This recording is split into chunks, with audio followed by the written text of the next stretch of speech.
Bon dia. Bon dia a tothom. Gràcies per ser avui aquí. Som una bona colla. Anem a iniciar ja una mica sobre l'horari previst. Anem a iniciar la segona jornada d'aquest col·loqui de tardor que comptarem una sèrie de ponències al matí i a la tarda en aquesta sala que tenim amb tantes vistes aquí al Club de Natació. Benvinguts tots els que sou aquí i comencem amb la primera intervenció prevista, que és la del professor Josep Maria Nadal. El professor Josep Maria Nadal és, crec, una persona prou coneguda de la majoria de gent que sou aquí. És catedràtic, ara jubilat, de la Universitat de Girona, perquè tot se sap al final. I bé, ell ha estat lingüista, ha estat historiador de la llengua, ha treballat molts aspectes relacionats amb la llengua catalana, a banda d'altres facetes per les quals és conegut, per exemple, per haver estat el primer rector de la Universitat de Girona i d'alguna manera el fundador d'aquesta nostra institució. No sé, em podria dir moltes coses d'en Pep Nadal, però no sé fins a quin punt ara val la pena que ens hi entretinguem. Potser val la pena destacar que en Pep Nadal, juntament amb en Modest Prats, col·lega també de la Universitat de Girona, han estat d'alguna manera una mica els fundadors d'una línia de treball en història de la llengua catalana. Van començar un manual d'història de la llengua catalana que no es va arribar a acabar, però que ha estat un punt d'arrencada de molts treballs que s'han fet i que s'estan fent. I en els darrers anys en Pep Nadal ha estat reflexionant molt aspectes, diguéssim, teòrics sobre com funcionen les llengües històricament i, per tant, com funcionen les llengües en general, i coses que avui tractarà tenen una projecció, tenen una aplicació també en la consideració sobre el futur també de les llengües, les dinàmiques que les llengües en el nostre entorn estan agafant, i especialment en referència a la llengua catalana. El nostre col·loqui avui, aquest any, havia de parlar del català d'avui i de les estratègies i dels reptes que aquesta llengua avui ha d'abordar, i per tant vam demanar aquesta col·laboració al doctor Nadal, que ens ha proposat una reflexió que es titula Una llengua o moltes llengües. I perquè ens expliqui exactament a què es refereix, doncs li passo ja la paraula. Bon dia, Pep. Bon dia. Bon dia a tots, gràcies per venir aquí i sobretot gràcies per escoltar-me. Ja veurem si d'aquí 3-4 hores us no arrepentiu, espero que no. Una llengua o moltes llengües? Ara pensava que potser hauria titulat Moltes llengües o una llengua, perquè una mica la idea que jo exposaré avui és que la història lingüística del món ha anat d'una llengua a moltes llengües i que potser ara estem anant de moltes llengües a una llengua, per tant estem tornant a l'inici de tot. Per tant, veurem una mica com podem reflexionar tot això i com ens afecta a nosaltres en tant que catalans. Començo ja directament, sense cap preàmbul, i després ja veurem com podem iniciar el debat. Fa 200.000 anys... Em sentiu? Home, això va... Sí. Sí, ara? Sí. Això em tapa tot. Fa uns 200.000 anys va aparèixer una espècie nova, la de l'Homo sapiens sapiens, que és la nostra espècie. Aquesta espècie, o aquesta gent, els sapiens, vivien tots junts en un sol lloc d'Àfrica, que era més o menys a la zona del riu Omo, que és un riu que hi ha al sud-est d'Etiòpia, per tant, a l'Àfrica Oriental. Aquí van aparèixer els homes. Deixeu-me dir dues coses en relació a això que després lligaran o condicionaran tota la meva reflexió. La primera és que els especialistes creuen que fa 200.000 anys, quan es va produir l'aparició dels homes moderns, fa 200.000 anys, n'hi havia entre 10.000 i 30.000.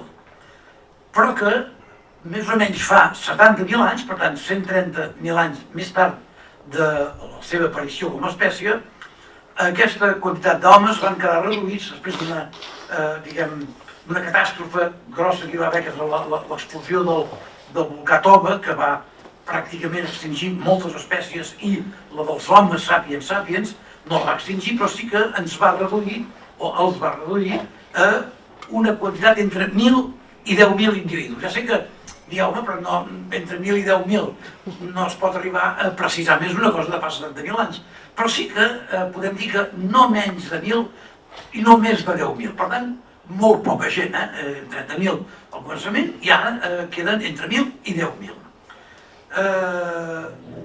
Aquesta és una primera idea.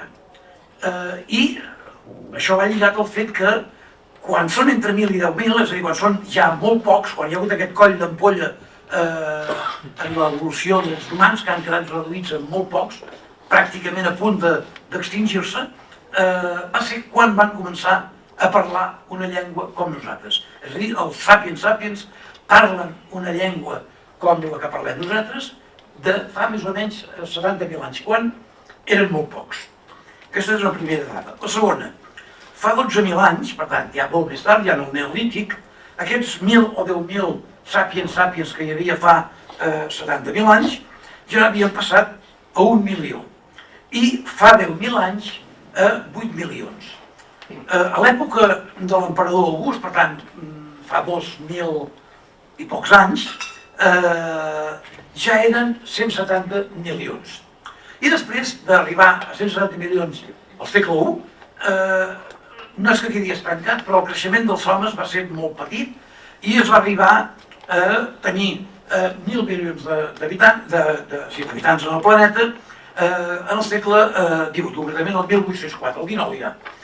Per tant, el creixement era relativament petit, amb pràcticament 1.800 anys es passa de 200 o 170 milions a 1.000, per tant es creix 800 milions. En canvi, després, a partir del segle del 19, quan hi ha la revolució industrial, el creixement es dispara i avui no sé quants habitants som, però sí que aquí feia una mica un joc, però per divertir-me, deia que el dia 22 d'octubre hi ha una aplicació a internet de les Nacions Unides que va dient minut a minut els habitants que hi ha en el planeta, minut a minut, de manera que n'hi ha manera d'apuntar, perquè quan has apuntat els que hi ha, ja n'hi ha més.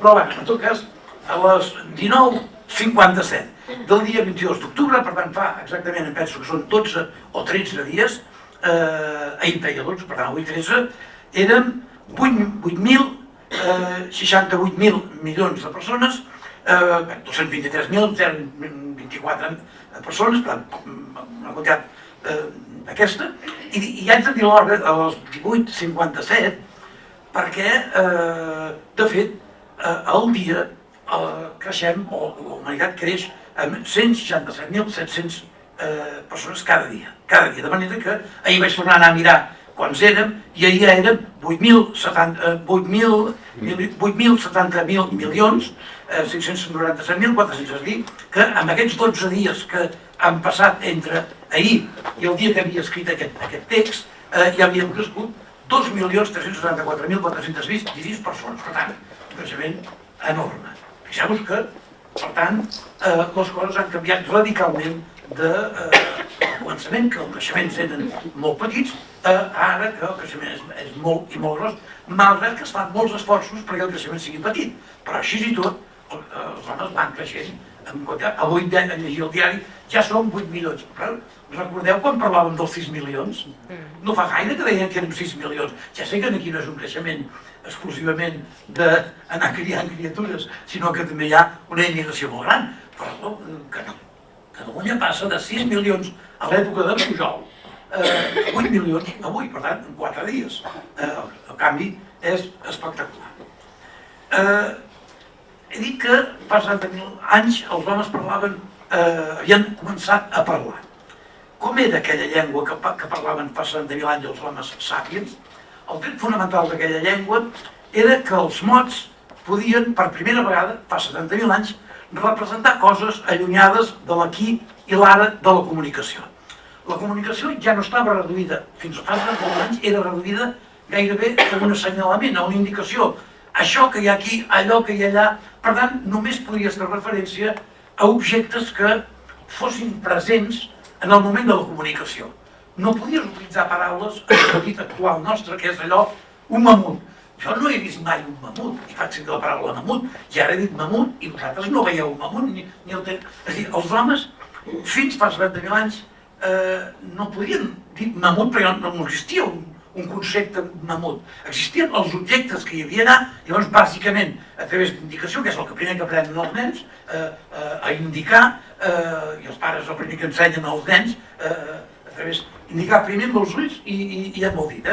Dic amb els ulls, ara ja dic coses que no hauria de dir perquè no els tinc pas apuntades aquí, però amb els ulls perquè, per exemple, nosaltres, quan mirem, els nens petits, el primer que fan és seguir-nos la mirada, per tant, nosaltres estem indicant amb els ulls coses que no poden fer els altres simis.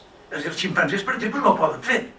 Per què? Perquè nosaltres tenim el blanc de l'ull, és a dir, la lineta negra i el blanc al voltant, per tant, quan girem l'ull veiem que es va movent, mentre que els ximpanzés tenen l'ull negre tot i per tant ja poden anar movent que els altres no ho veuen. Per tant, el fet que ells no indiquen i nosaltres indiquem amb els ulls ja indica ja assenyala un canvi gran entre els uns i els altres. No deixa de ser cert que són parents molt pròxims i que fa 70.000 anys no en feia pas molts i molts que es havia produït la separació. Bé, de fet, el que estic dient és que quan un sapiens de fa 70.000 anys deia, per exemple, una cosa com, i m'ho invento, perquè òbviament no parlava pas així, però deia una cosa com, per exemple, darrere de la muntanya he trobat un mamut que demà ens el menjarem i demà ens el menjarem.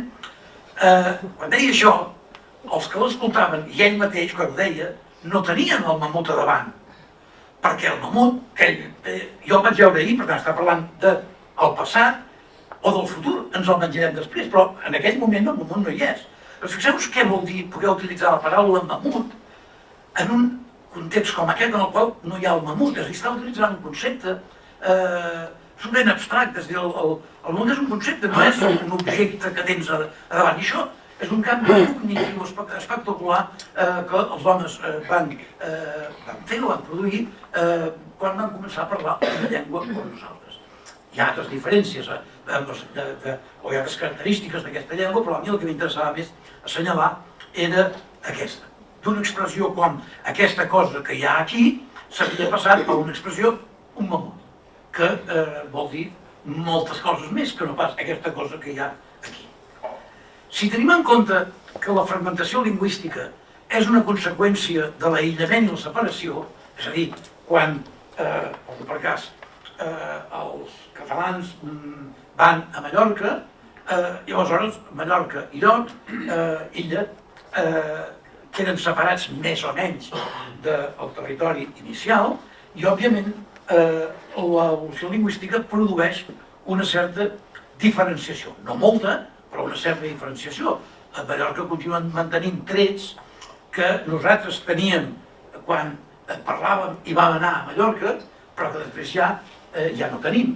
Doncs en cas, aquí salàvem, dèiem saquilot o coses així, ho tenim aquí Puigsacalm, per exemple, que indica que aquí salàvem i ara ja no salem.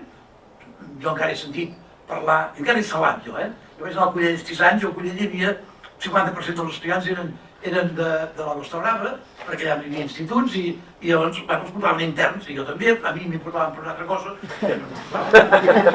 jo no em portava bé, simplement, però doncs allà salaven, i jo vaig acabar salant, com tots els menorquins, tots els meus amics d'actors, etc., salaven.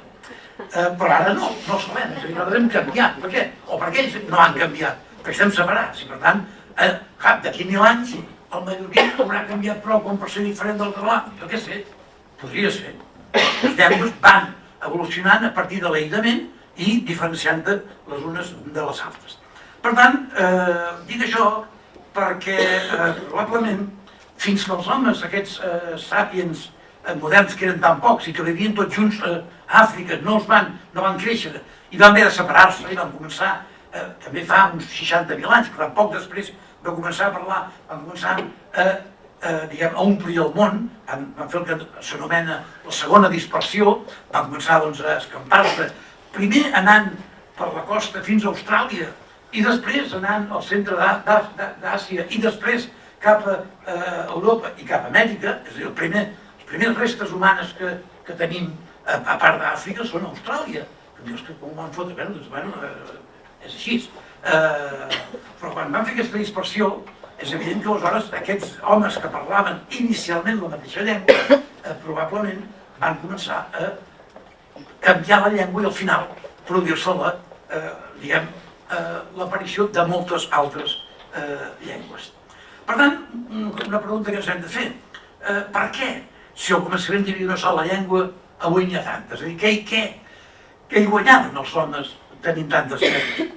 És veritat que hi ha moltes llengües. Fixeu-vos, aquí us he posat un quadre que no comentaré perquè perderíem, però jo gastaria un temps que vull gastar en altres coses, però en tot cas, més o menys avui hi ha unes 6.050 llengües, n'hi ha que diuen 7.000, n'hi ha que diuen 8.000, n'hi ha que diuen 5.000, depèn.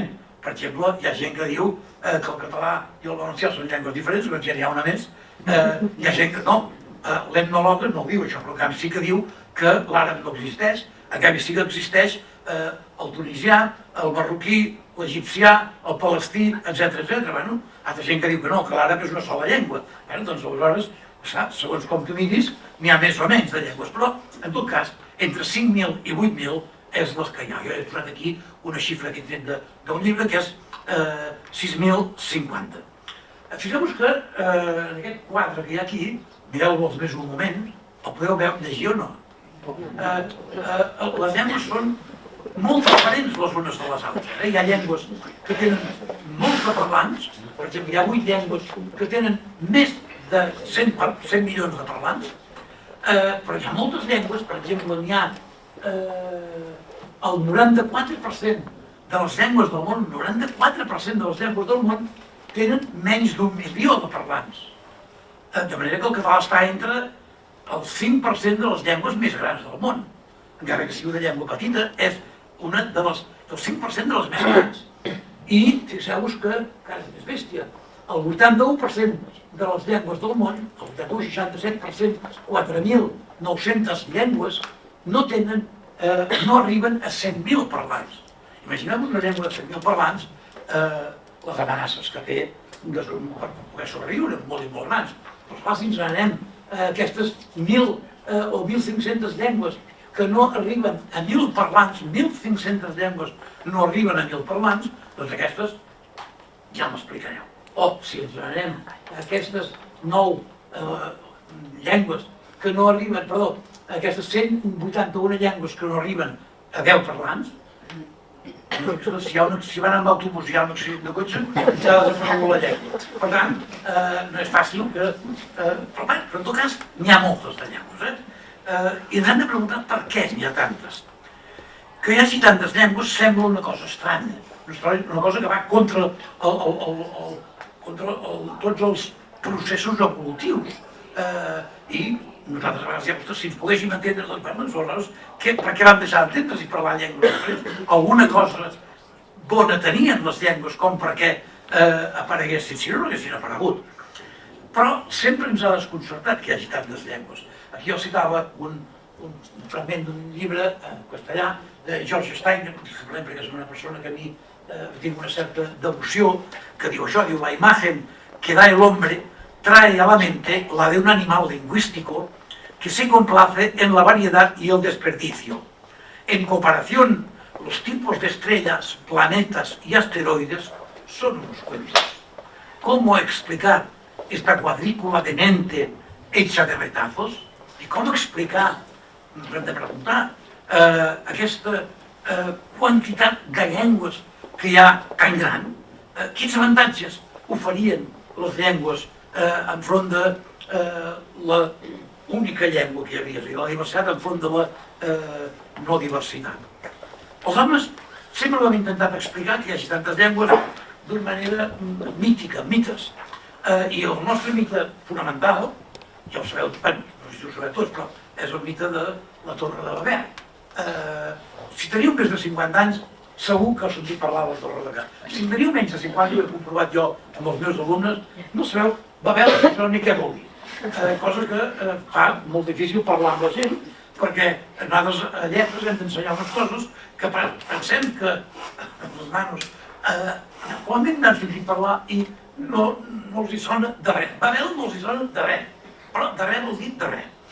Encara que després utilitzi la paraula Babel per coses, però no els hi sona la Torre de Babel. Però tots sabem que tenim més de 50 anys, que som quasi tots els que hi ha aquí, quasi tots, ja sé que però, no, ja veig que no, però sabem que els homes van ser castigats per Déu amb la diversitat lingüística. Això és un mite. Jo no crec que no és veritat, perquè si no hi hauria tantes llengües si fos un càstig dolent.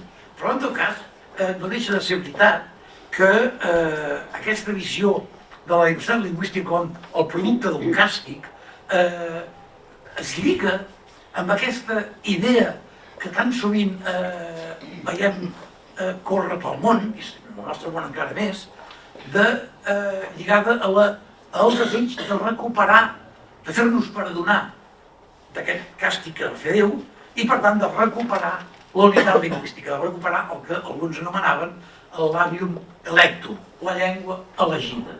És veritat que a l'Occident la unitat és una cosa que valorem molt més que la diversitat. I això, després quan hem de parlar de llengües ens ho hauríem de fer mirar una mica, no? Perquè el que estem dient és que probablement la idea aquesta de tenim llengües perquè els tenim, mira, la nostra és molt important, però si no hi fossin i tots poguéssim parlar anglès, esperando, el que vulgueu, ostres, que bé que aniria. Bueno, no sé si aniria bé, però en tot cas la pregunta és, i per què no ho fem, doncs? Perquè hi ha llengües. I per què les llengües que hi ha grosses, l'anglès, per cas, avui s'està fragmentant en llengües diferents, de manera que l'anglès de la Índia, l'indi, ja és oficialment una llengua diferent que l'anglès. L'anglès de la Índia, a l'etnologa surt com una llengua diferent. I, és més, l'anglès dels negres americans, als Estats Units, a molts estats dels Estats Units, és ensenyada com a llengua diferent de l'anglès. L'angloamericà s'ensenya com a llengua diferent. Hi ha el professor d'anglès americà i el professor d'anglès afroamericà i el professor d'anglès americà, i els nanos van a les classes de les dues coses, perquè si no deien que no podíem seguir els estudis bé. És igual, però en tot cas fixeu-vos que és veritat que la diversitat es va produint. Aleshores això d'alguna manera ens hauria de fer pensar una mica que potser la unitat no és tan dolenta, però ja ho veurem això. En tot cas, què vol dir tot això, aquestes reflexions que estic fent? Deixeu-me començar fent-ho llegint un poema de Robert Graves, que va traduir en Joaquim Mallafré i va publicar a la Universitat de Tarragona. És un fragment només, diu: la llengua ens embolcalla com fresca teranyina, recer d'accés de joia, recer d'accés de por. A la fi, verda de mar, ens morim fredament, vers de mar, ens morim fredament, en un medi salobre, envoltats de paraules. Ara bé, si les llengües perden l'autocontrol i ens desfem del llenguatge i del seu bolcall d'aigua, abans que la mort vingui, i no quan la mort ve, exposats com els nens al sol que ens enlluerna, exposats a la rosa, al cel fosc i als tambors, embogirem, sens dubte, i bojos morirem. És a dir, parla aquest poema perquè ens ve a dir Robert Graves que si no tenim la nostra llengua, embogirem, sens dubte, i bojos morirem. Per tant, ja fareu que ens està dient que la nostra llengua és alguna cosa més que una llengua d'aquestes 8.000 que es parlen o 7.000 que es parlen i que tantes vegades diem, si només n'hi hagués una seria fantàstic.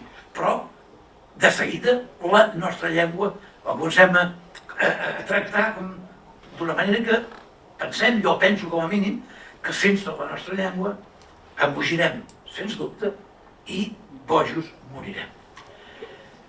Necessitem la llengua perquè, i per què la necessitem? Doncs la necessitem perquè ens fa de bastida per poder apropiar-nos del món a la nostra manera particular. És a dir, la gent, al llarg de l'evolució, els homes, agrupats a llocs diferents, s'han anat adaptant als territoris diferents a partir de el que anomenem la cultura. Hi ha la cultura d'aquests i d'aquells i d'aquells i d'aquells, que és allò amb el qual han aconseguit sobreviure.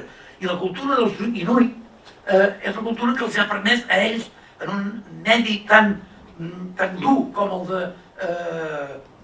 d'Alaska i aquests llocs, de sobreviure allà.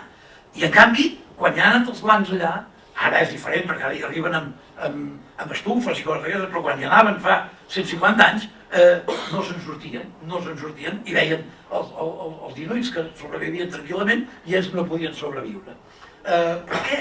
Perquè en la cultura americana, per exemple, o anglesa, que hi anaven alguns, allò no servia per sobreviure en el medi dels inuits. I els inuits, si haguessin anat a Anglaterra, també haguessin palmat, perquè tampoc haguessin sobreviscut. Per tant, en aquest sentit, cadascú té la seva pròpia cultura per sobreviure. Però la cultura vol dir que té la seva pròpia llengua, perquè amb la llengua ens apropiem del món, és a dir, els conceptes que tenim són els que d'alguna manera prefiguren el nostre món, que és diferent del que té una altra llengua. És a dir, els castellans tenen una visió del món que no és la mateixa que nosaltres. No és gaire diferent, perquè és evident que la llengua espanyola no és tan diferent de la catalana com la llengua inuit, dels inuits. Per tant, les cultures són més semblants, però no són exactament iguals. Tenen una visió del món diferent. I per tant, jo crec que la diversitat lingüística s'ha d'associar a la diversitat de cultures i, per tant, a la diversitat de visions del món que hi ha i que són necessàries. Malgrat que pot ser que un dia, ara en parlarem de seguida, ja no hi hagi visions del món diferents i aleshores potser ja no siguin necessàries les llengües. Per desgràcia. I esclar, potser aleshores serà quan embogirem, sens dubte, i bojos morirem. Per reflexionar tot això, deixeu-me llegir un altre poema. I a mi m'agrada molt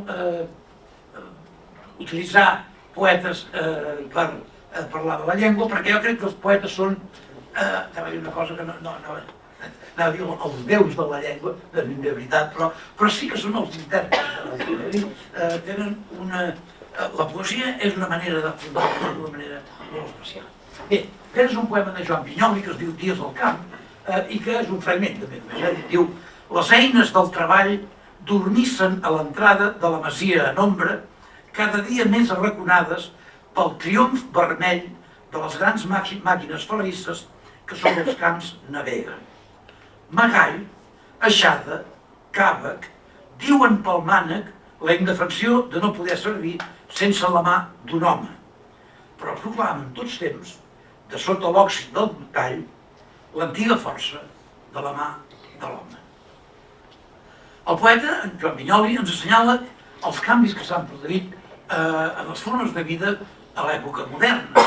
Les feines del camp, el càvec, el magall, l'aixada, fins i tot l'arada, etc., han estat substituïdes per mecanismes nous, tecnològicament més moderns, que diu el triomf vermell de les màquines ferrisses que sobre els camps naveguen, que vol dir els tractors.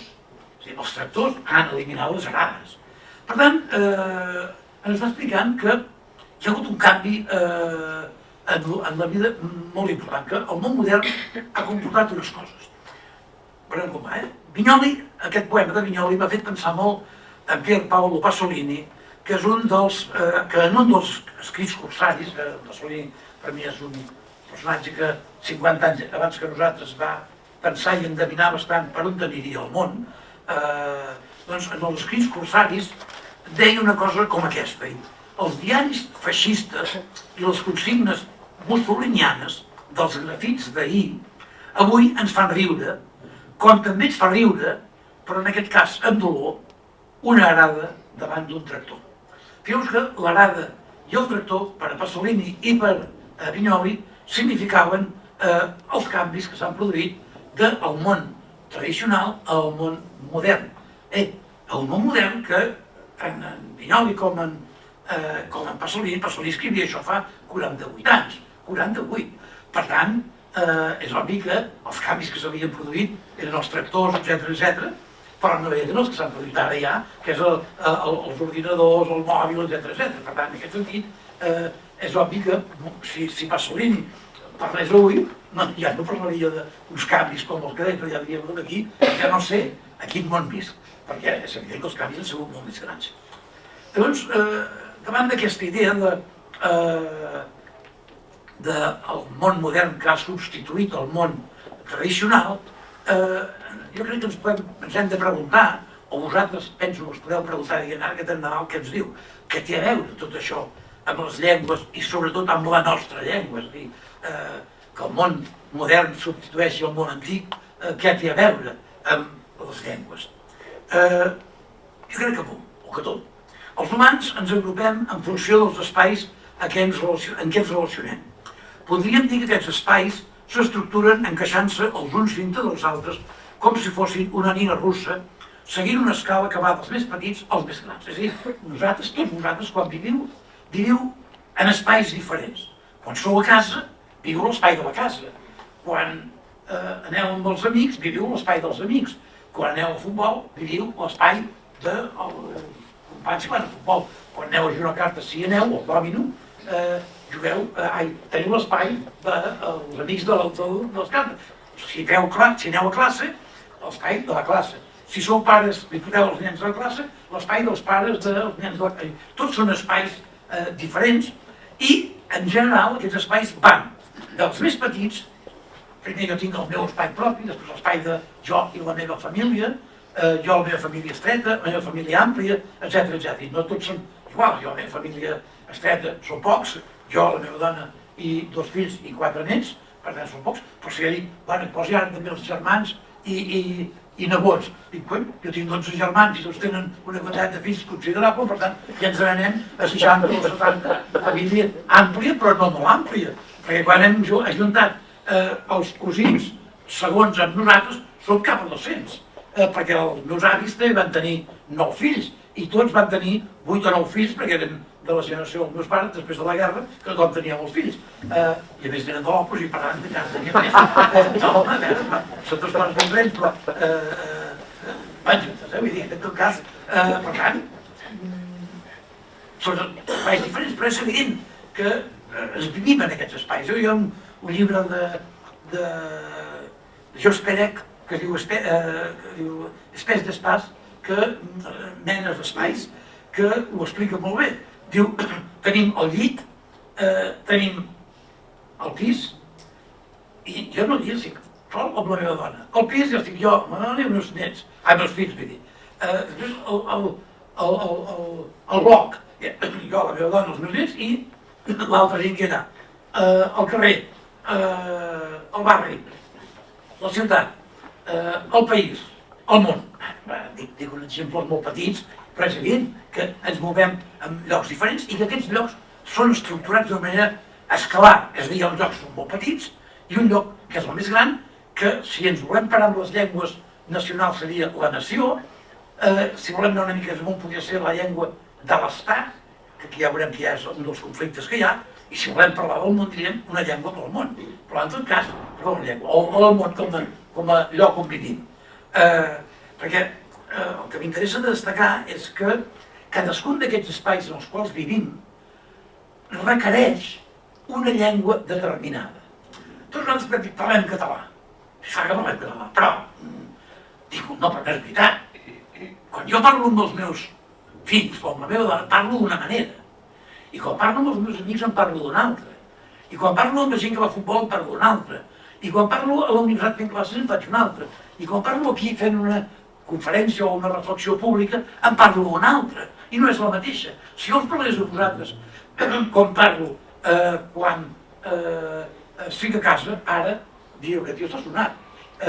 O si jo parlés com us parlo a vosaltres, quan vaig a la discoteca, quan anava, i volia lligar, evidentment no m'he aconseguit res, perquè és impossible lligar parlant el català que jo utilitzo ara aquí amb vosaltres. No té cap sentit. S'ha d'utilitzar la llengua que toca a cada lloc.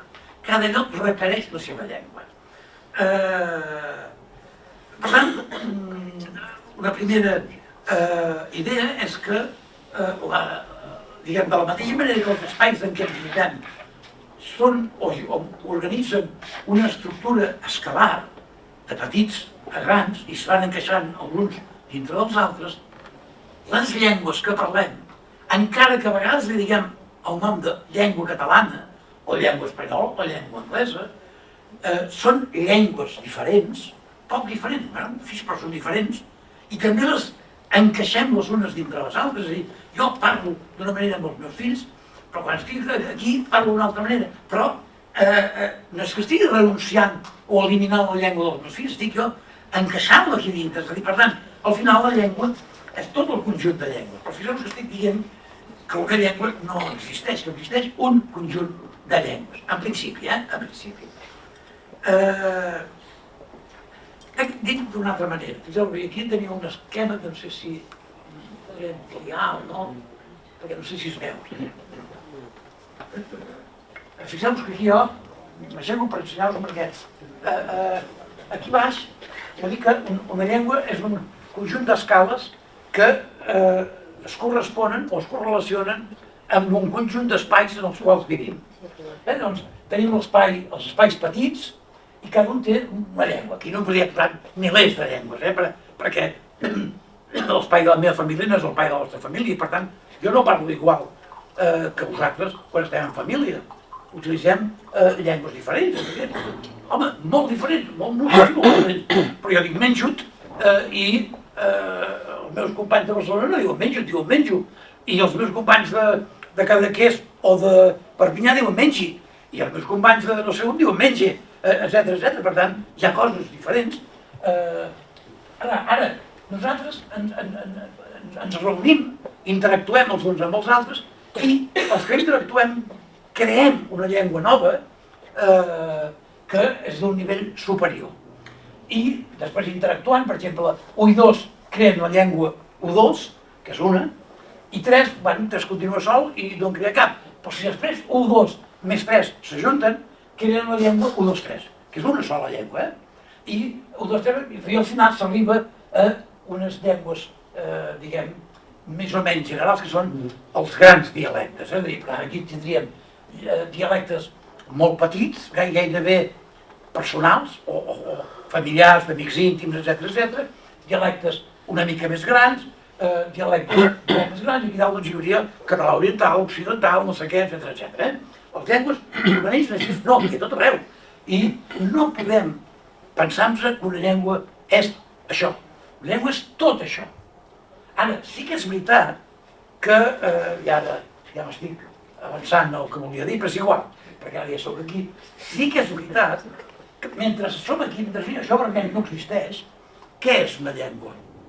Algú pot parlar la llengua catalana? No. És a dir, mentre no creem una llengua comuna, escrita, o el que en diguem, el que vulgueu, el català no es pot parlar. Es pot parlar un dels dialectes del català. Si quan vosaltres parleu, sempre parleu un dialecte, mai parleu el català. El català no existeix. No existeix si encara no s'ha creat això que anomenem la llengua escrita i tot això. Però, per tant, els que no tenen llengua escrita, les llengües que no tenen llengua escrita, sempre parlen, quan parlen, i mai parlen la llengua. Una mica de la mateixa manera, la llengua en aquest sentit, quan només hi ha això d'aquí sota, això de color blau, és una abstracció, la llengua, és a dir, és una idea. El català, perquè és tot això que sembla molt, més o menys, una mica la idea de Wittgenstein, allò que té un aire de família, en diem el català. Però després quan parlem, no podem parlar amb això que té un aire de família, hem de parlar amb una cosa o una altra. De la mateixa manera que cadira és un concepte, no? però vosaltres us heu assegut mai en un concepte de cadira? Vosaltres us segueu en una cadira de color blau, de fusta, blau del seient de fusta, amb braços i sense rodes. O amb una cadira de plàstic, amb rodes i no sé què. O amb una cadira de no sé què. Però ningú se li ha acudit mai a veure's amb un concepte de cadira perquè se l'hauria fotut una castanya immediatament. Per tant, i si algú anés amb un rigot i vaig arreglar, vaig a llisar el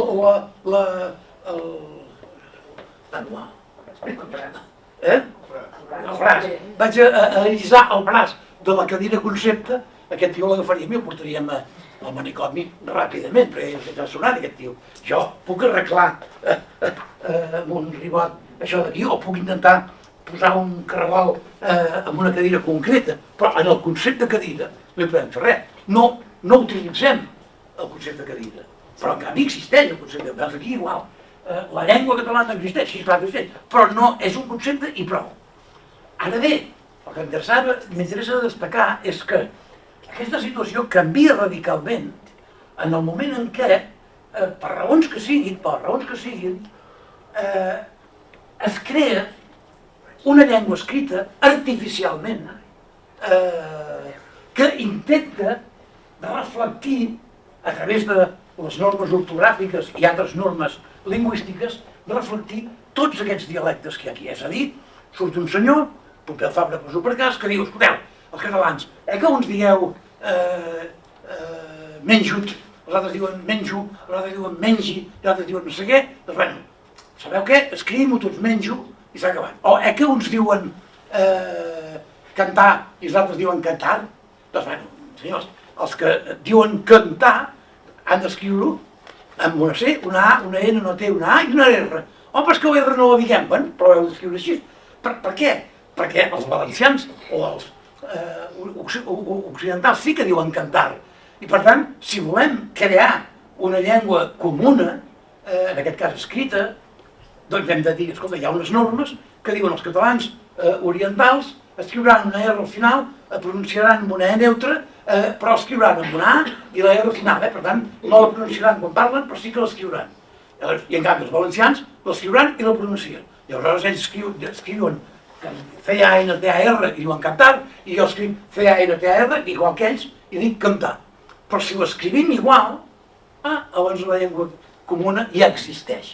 Ja estem utilitzant una llengua. Ara aquesta llengua, a diferència d'aquestes, és una llengua completament artificial, creada a través de normes per a unes persones que els han donat l'autoritat o han tingut l'autoritat per fer-ho, Pompeu Fabra poso per cas, o l'Institut d'Estudis Catalans que li han donat l'autoritat i que decideix que a partir d'ara no posareu accent diacritis aquí, aquí i aquí. Bueno, no els posarem, s'ha acabat, no passa res, perquè són absolutament normes artificials, que per tant podem utilitzar-les o no utilitzar-les i canviar-les quan vulguem, sempre que qui ho canvia tingui l'autoritat. Esclar, quan ve el ministre de Cultura del País Valencià i diu que València s'escriu d'aquesta manera, diferent de com s'escriu normativament, ell no té cap autoritat lingüística per dir-ho i per tant ningú li fa cas, excepte els que per raons polítiques li faran cas. Però la gent està ungida d'una certa autoritat admesa públicament per fer aquestes coses. I l'Institut d'Estudis Catalans és el que fa això. Diu de quina manera s'escriurà aquesta llengua, que aleshores, fixeu-vos, sí que existeix aquesta llengua, i no només existeix, també existia l'altra, l'altra era una abstracció, però aquí ja no és una abstracció. Jo sí que puc utilitzar la llengua escrita per escriure. I si després diem, bueno, i quan parlem com quan escrivim. Automàticament jo puc utilitzar aquesta llengua d'aquí dalt per parlar i per escriure. O per escriure i per parlar com escric. I automàticament es produeix un fenomen que si tornaré a seure molt important. Perquè fixeu-vos que fins ara hem parlat de la llengua com un conjunt de dialectes i la llengua és una abstracció. Ara ja parlem d'un conjunt de dialectes més una llengua escrita i parlada que hem construït arbitràriament i que és important, perquè fixeu-vos de com aprenem això d'aquí. Algú de vosaltres recorda com va aprendre el català que parla? Ningú ho recorda. I no només el que parla, els catalans que parleu, perquè el que és collonut és que som capaços de parlar de maneres diferents i si volem fins i tot de parlar com no toca, si volem fer riure, si volem... Jo puc intentar fer riure parlant d'una manera que no toca, com parlo amb els meus nets, nosaltres ja riuríeu, diu, quines bestieses escriu aquest, bueno, podem fer-ho, però sabem que estem parlant com no toca. És a dir, tenim una capacitat, conèixer una llengua, bé, vol dir ser capaços de parlar de les diferents maneres que la llengua permet, però com toca a cada lloc, i no com no toca, perquè aleshores ja l'hem pifiada. Per això, tot això ho aprenem sense cap esforç, ningú recorda com ho ha après. En canvi, tots recordeu com ho heu après això, el català escrit i parlat com escrivim, tots ho recordem. Si no és escola o coses semblants a l'escola, no ho hem après. Per tant, són dues coses radicalment diferents. Ara, quin és el procés que s'ha de seguir després? El procés que s'ha de seguir després... El procés que s'ha de seguir després és... A fer classes com sempre ja m'hi pateix la mateixa. Acostumat... Ai,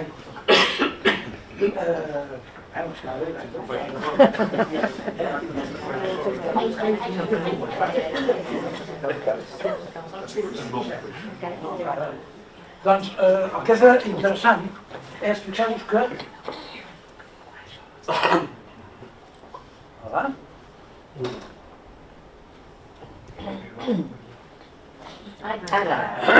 Veus que el que dic és que mentre no hi ha llengua escrita, la llengua és un conjunt de dialectes. Jo en dic llengües dialecte perquè no vull utilitzar la paraula dialecte ni la paraula llengua perquè penso que és tot el mateix, tot i que després ja veureu que al final sí que ho faig perquè llavors ja té un sentit, ja ho veureu. Però la llengua és una abstracció i el que hi ha són els dialectes, les llengües dialecte que parlem quan toca. En la situació nova el que hi ha és una llengua escrita i parlada, que és escrita que després es parla, i que és produïda a partir del conjunt de llengües parlades, que aleshores qui ha de fer la gramàtica diu això serà així i intenta que hi hagi les contradiccions, com menys contradiccions hi hagi millor entre aquesta llengua escrita i el conjunt de llengües parlades. Per tant, aquest és el tema que quan menys n'hi hagi, per tant a vegades les coses grinyoles, diguem, ostres, que ens costa molt aprendre aquesta llengua escrita perquè és molt diferent. Vale, aquesta és la gràcia i la desgràcia de l'ortografia. Doncs continua, sí. Doncs fixeu-vos quin és el procés que a mi em preocupa i que ja comença a lligar-se amb moltes llengües o una llengua. Fixeu-vos que fins ara dic, a dintre d'una llengua hi ha moltes llengües. Per tant, el plurilingüisme, ara quasi sempre dic, bueno, el plurilingüisme vol dir que hi ha català, anglès, francès, no. El plurilingüisme per mi d'entrada és, a dintre del català, els catalans són plurilingües en el sentit que parlem moltes llengües catalanes a dintre, que són diferents l'una de l'altra. I per tant, és això d'aquí, no? Parlem tot això. Però quan creem aquesta llengua escrita, quin és el procés que immediatament se segueix? Immediatament hi ha una tendència, per les raons que siguin, a eliminar els dialectes i considerar que l'única llengua de veritat és la llengua escrita i la parlada com s'escriu. Quan nosaltres diguem, ahir en parlava en Pau, no? Això és català, allò no és català, sempre estem dient, normalment, moltes vegades és tomata és català, perquè a mi em diuen que s'ha de dir tomàquet. Escolta, tomàquet és català, esclar que és tomàquet. I tomàquet, també. I tomàtiga, també. Després, quan hem d'escriure, triarem una cosa o una altra i jo potser a vegades, aquesta tomàquet no faré mai perquè hi ha pernassos, jo no diré tomàquet mai de la vida. Hi ha dues paraules o dues expressions catalanes que per més que l'institut em digués un dia que s'ha de fer, no ho faré, no ho dic, però ho faria, que és la fred i la tomata. El tomata i el fred. Ja ho digui, igual els meus nets diuen el fred i el tomàquet, els interns aneu a casa vostra i em diuen no. Els nets de Barcelona, i ara diuen, se n'enriuen, vaja. En tot cas, sí que hi ha un procés Però és que és molt divertit, perquè com justifiquem aquesta tendència a considerar que la llengua és només l'escrita i no pas la resta que en diem, ara sí que ja en diem aquí, dialectes. I per tant, una cosa poc noble. La llengua és una cosa bona, els dialectes ja no. No és veritat, però la tendència, hi ha una ideologia aquí que afavoreix el monolingüisme intern, que és aquesta. Això no sé.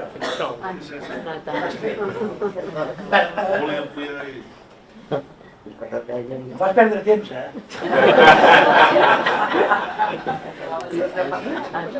Doncs, és molt curiós que una de les maneres en què justifiquem ideològicament aquest pas dels dialectes a la llengua és dir que primer hi ha la llengua i els dialectes són una, diguem, degradació de la llengua.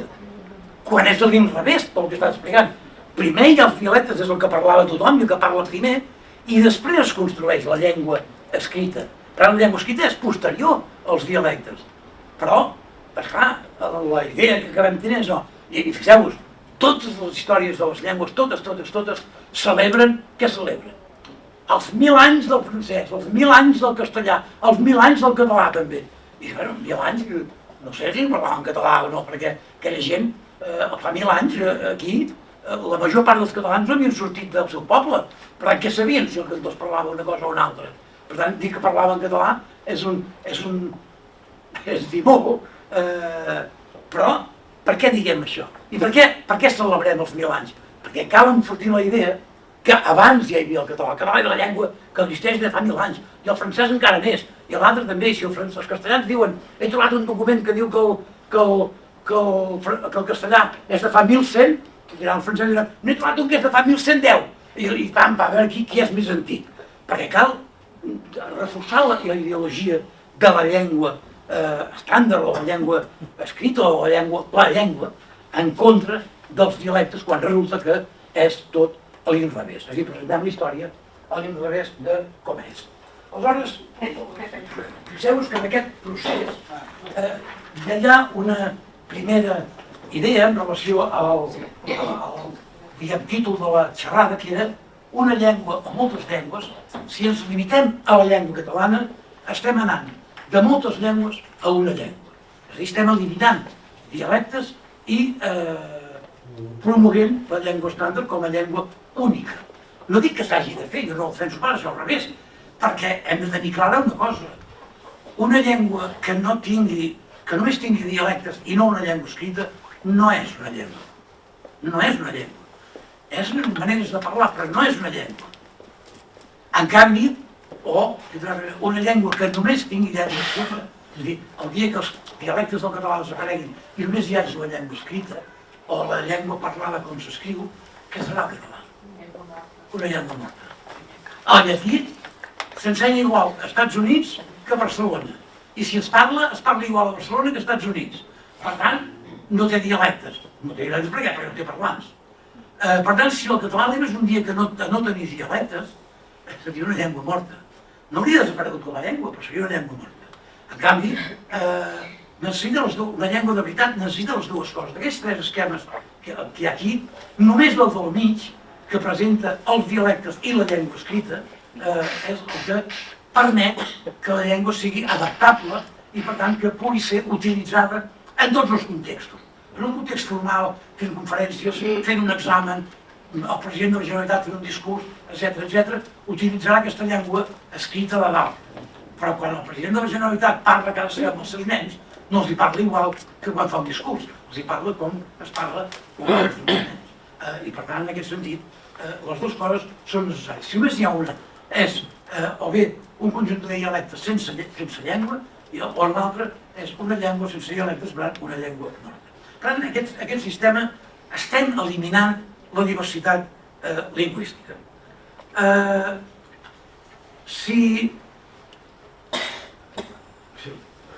Si ens anem deixant de banda ara els problemes que podem tenir en un estat que té més d'una llengua, etc., això deixem-ho, però si ens anem una mica al món, És a dir, cap on deriva el món avui.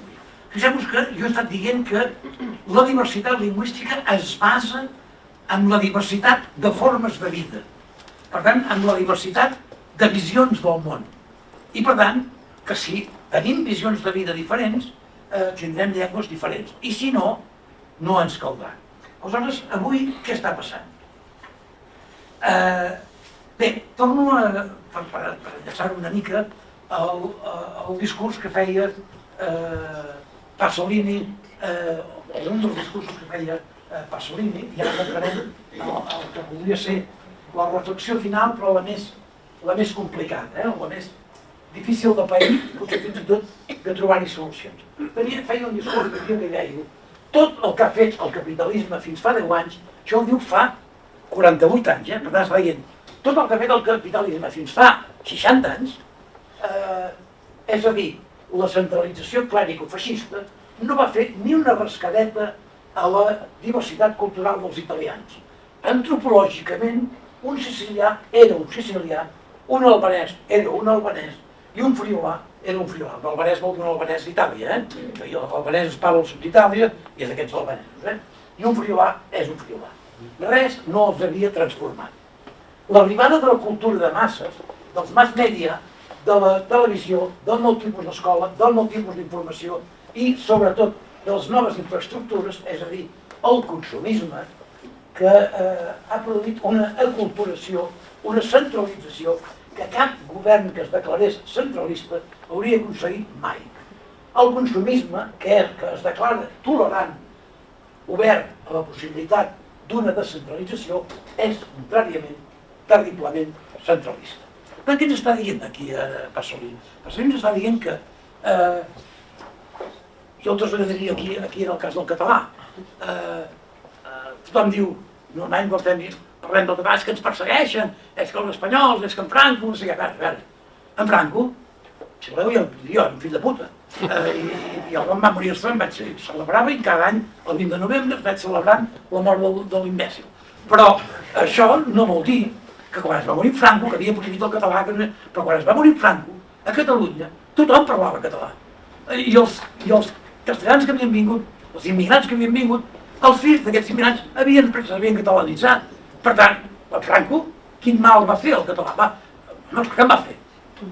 Però no va eliminar el català ni molt menys. I l'espanyolisme tampoc elimina el català. Per tant, què és el que elimina el català? Jo crec que el que elimina els nous catalans, que som els que la parlem. I lligat a això que diu Pasolini, la cultura de masses, la cultura global, la desaparició de les cultures pròpies.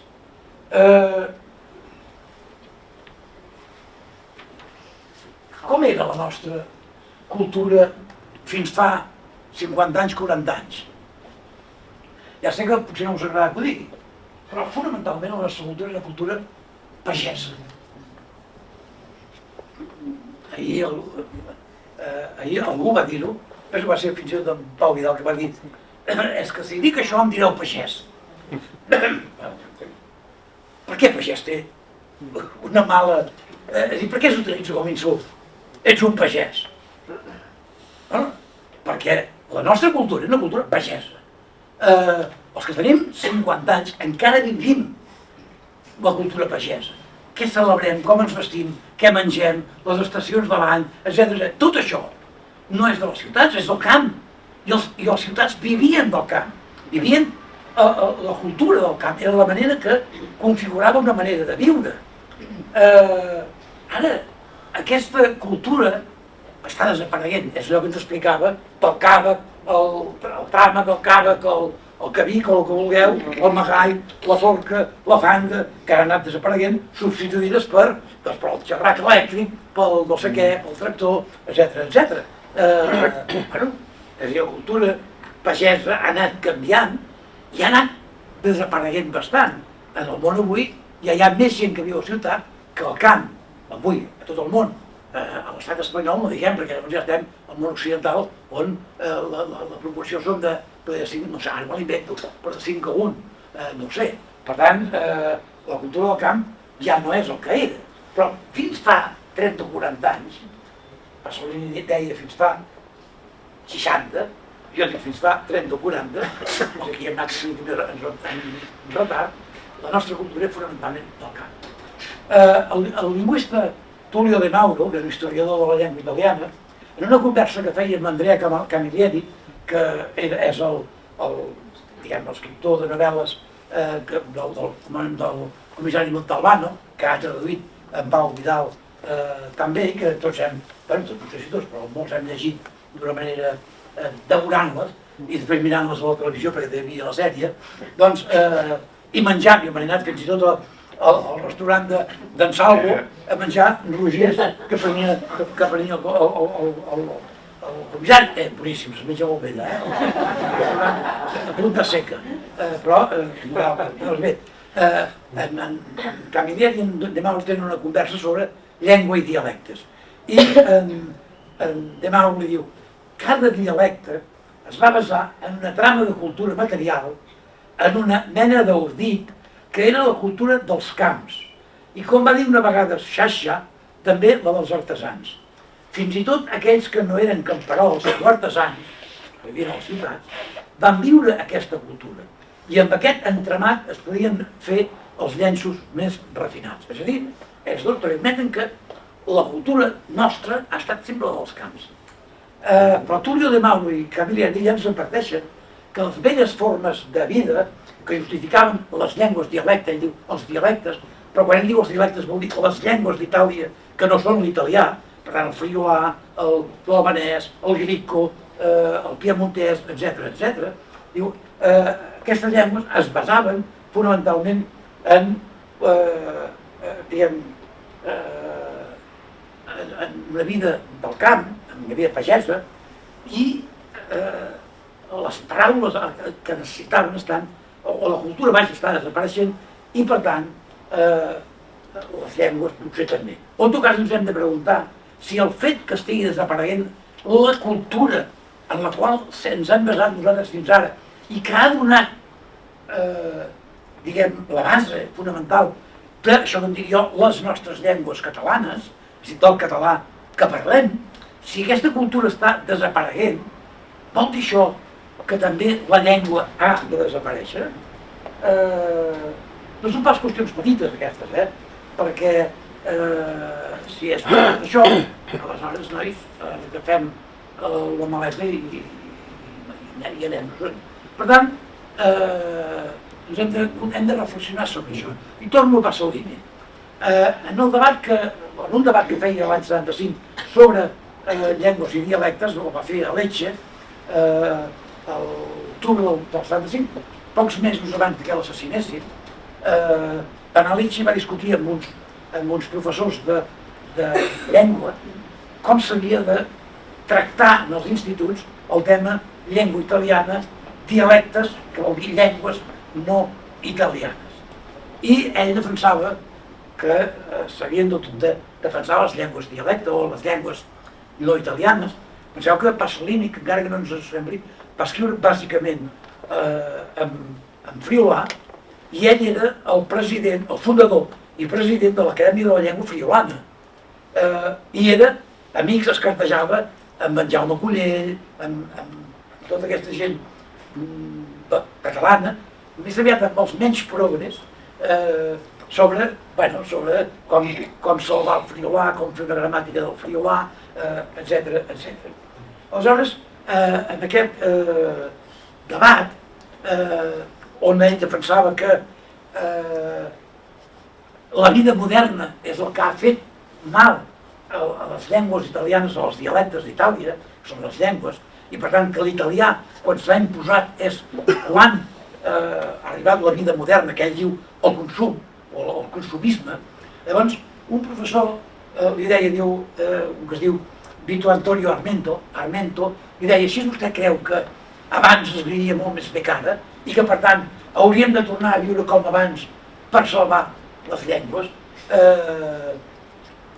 és a dir, la solució és mirar enrere per després tornar enrere. El Pasolini diu que no, que ell no és un reaccionari, que ell ja sap que la història va cap on va i que per tant no està defensant tornar enrere. Però li diu també això, diu, implicar l'alumne en una problemàtica en la qual ell no té cap ganes de participar, perquè ell està parlant amb gent que és professor d'institut, per tant, per això parla dels alumnes. Implicar l'alumne en una problemàtica en la qual ell no té cap ganes de participar, perquè la lluita desesperada d'un grup de professors suposa tota una vida, la lluita suposa a tota una vida, a tota una existència, la família, la televisió, l'esport, el motociclisme, l'automobilisme. És molt difícil implicar-lo en aquests problemes, perquè a aquestes altures ell viu existencialment, encara que potser no ho sàpiga, en una nova qualitat de vida. No s'hi pot fer gaire res. Diu, els nanos avui viuen en un altre món. I en aquest altre món és molt difícil convèncer-los que la cultura que dona sentit a la seva llengua o a la nostra llengua s'ha de mantenir. I si no fem això, estem perduts. Pasolini em fa pensar, quan diu aquestes coses em fa pensar molt. Jo ja sempre avui no és el temps d'anar a la cort de les vaques amb esclops, ni el de segar el blat amb la falç, ja ho sé. Això ja ho sé, ho sabem tots i no estic pas pensant què ens tornarà amb esclops.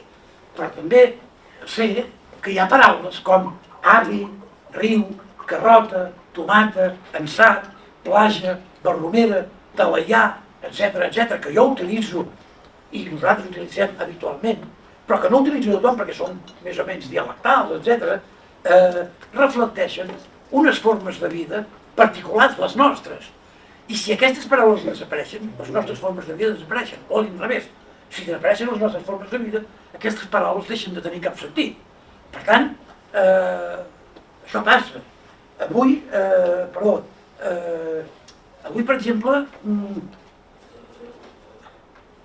els nanos diuen arbre, i ja no diuen ni pi, ni roure, ni alzina, ni xiprer, ni bedoll, ni faig, ni no sé què. I per què no ho diuen? No ho diuen perquè la seva vida no està lligada a diferenciar el que és un xiprer del que és un roure o el que és una alzina. És més, no tots els nanos són així. Jo tinc 4 nets. 2 viuen a Aiguaviva, a Pagès, i 2 viuen a Barcelona. Els 2 que viuen a Pagès són els petits, els de 9 anys, són bessons, saben el que és. I t'ho diuen, Pep, anem a l'alzina, anem al faig, anem al bedoll. Saben tots els arbres, tots els plantes, ho saben tot. Els 2 de Barcelona no saben res. No saben res d'això. No saben res d'això. Per tant, per què han de diferenciar les coses si no formen part de la seva vida? Ara, vol dir això que, per tant, aquesta llengua que utilitza aquestes paraules ha de desaparèixer? A mi em preocupa. Però una llengua com la catalana, i això afecta a totes les llengües. Abans dic que hi havia 7.000 llengües, però fixeu-vos bé, el 99% de la població parla un 1% de les llengües que hi ha. A l'inrevés, un 1% de la població parla el 99% de les llengües. Per tant, aquest 99% de les llengües que parla un 1% de la població sobreviuran, i nosaltres no hi som en aquest 1%, perquè som dels que encara som de les 500 llengües més importants, però sobreviuran, no ho sé. En tot cas, el que és evident és que una llengua com la nostra comporta sacrificis. S'ha de pagar un preu. Potser el preu és renunciar a determinades pràctiques consumistes o globalitzadores, uniformitzadores, com les que hi ha a darrere el Black Friday, el Halloween, les xarxes socials, els TikToks, els algoritmes, el mòbil, etc. Jo ho sento molt.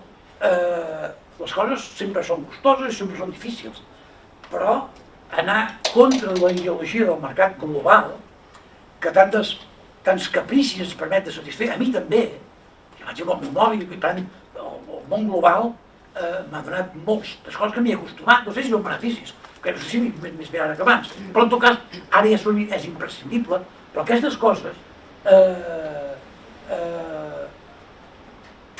van en contra del manteniment de la nostra llengua, ens agradi o no ens agradi. Si no estem disposats a pagar aquest preu, que és el preu de no viure tan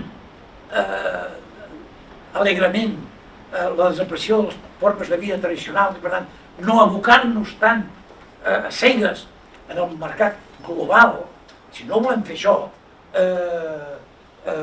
aleshores podem amagar el cap sota l'ala i esperar.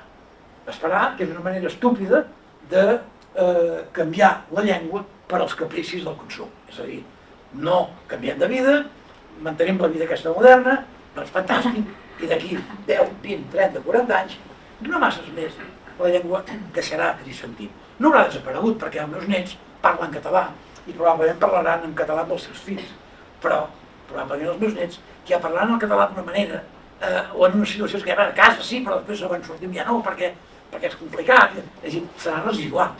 Podrà durar molt de temps, però serà residual, si no som capaços de canviar les formes de vida.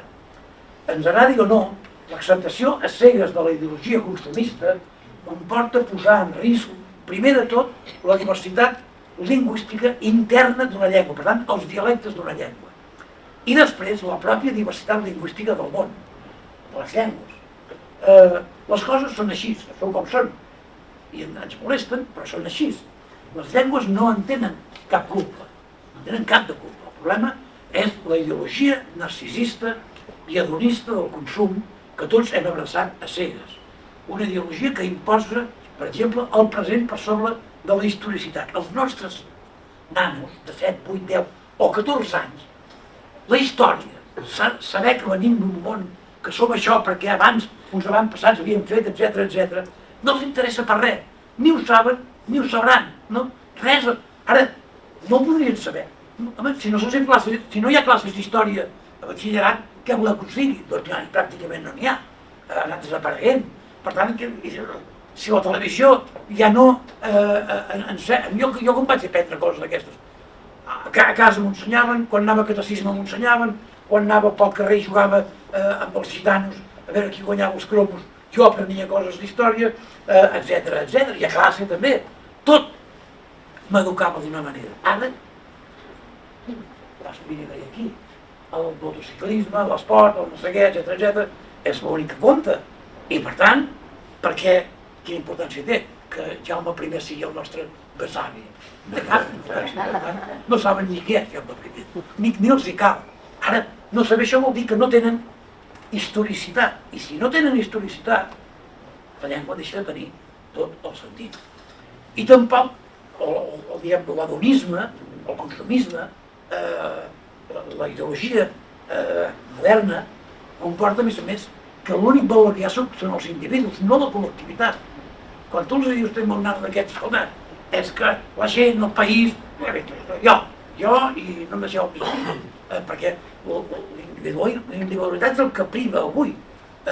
Sempre hi ha un 10% de gent que és diferent, etc. Això ja ho sabem, però la major part dels nanos, aquests que tot el dia s'estan posant ja a 14 anys i a 12 ungles d'aquestes llargues, no sé si heu vist que a tots els pobles i a totes les ciutats, les botigues que han crescut més que llargades són d'ungles, unyes del Vietnam, unyes de la Xina, unyes de no sé què, o bé perruqueries d'homes, que n'hi ha a tot arreu, però perruqueries, no se'n diu perruqueria, se diu allò, mans no sé què, en anglès, i estheticients i no sé què més.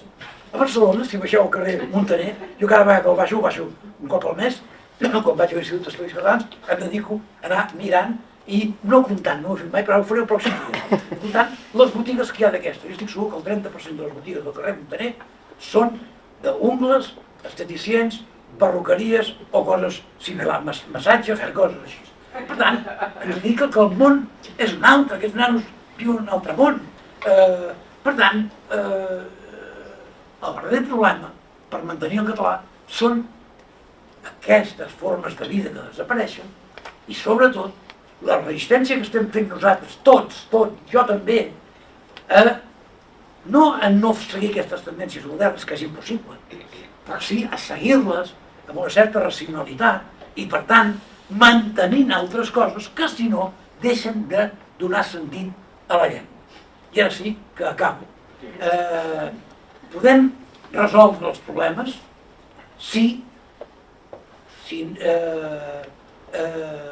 que els podem resoldre.